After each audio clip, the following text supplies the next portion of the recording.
Today's question is, why do I feel sad or hopeless most of the time? We're going to talk about today how to deal with depression or sadness. So let's talk about how to deal with depression or sadness. Last time we talked a little bit about not interacting with the emotion, not having to believe the emotion is true, just sitting there quietly and observing and describing the emotion to yourself. In a previous video, we talked about the cloudy day analogy.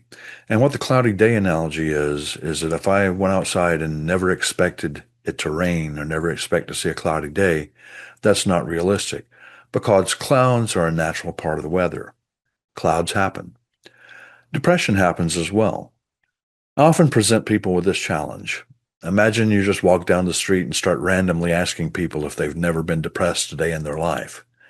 I'm pretty much guaranteeing you that you're never going to find a person that can say that they have never been depressed or never been sad in their entire life. That tells me that depression and sadness are a natural part of a human's existence. So what that means is trying to tell yourself to make depression go away or to make sadness go away is just going to generate more sadness. So the more you tell yourself not to think about depression, the more you're thinking about depression. There's a tool in acceptance and commitment therapy called experiential avoidance. And the way that works is imagine you have a sheet of paper in front of you, and all the things that are stressing you out are written on that sheet of paper. Now, imagine you're holding it in front of your face. I can't see anything that's going on around me because all I can see is a sheet of paper. Now, imagine that you just gently set that sheet of paper in your lap. All the sadness, all those sad thoughts and depressing feelings are still written on that sheet, but now I can interact with the world. The emotion, the sheet is still there. Now, experiential avoidance is something different. Experiential avoidance is taking that sheet of paper and trying to throw it away. So imagine instead of a sheet of paper, you have a boomerang. All those sad feelings are written on that boomerang. If you try to throw that boomerang away, it's just going to come right back and hit you in the head. And the reason for that is trying to tell yourself not to think about sad thoughts, as we said, is thinking about sad thoughts. So the more you try to avoid the experience, the more it's going to be there confronting you. So how do you deal with it? One way to do it is to go out into nature and just immerse yourself in the natural environment. We talked about sensing mode in the last video. Just explore the environment with your senses.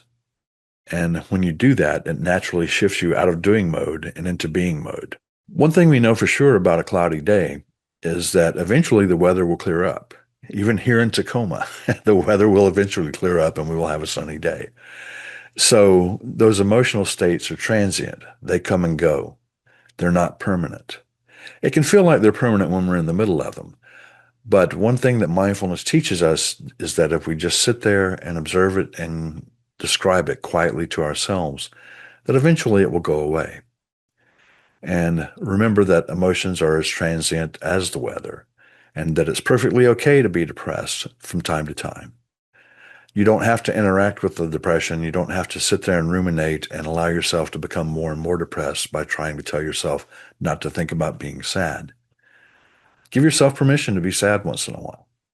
Try that out and see if it works. So what do you think? Let me know in the comments below. And if you have any questions about any of this or any questions about mindfulness-based ecotherapy that you'd like me to answer, you can email me at chuck@mindfulecotherapy.com. Talk to you later.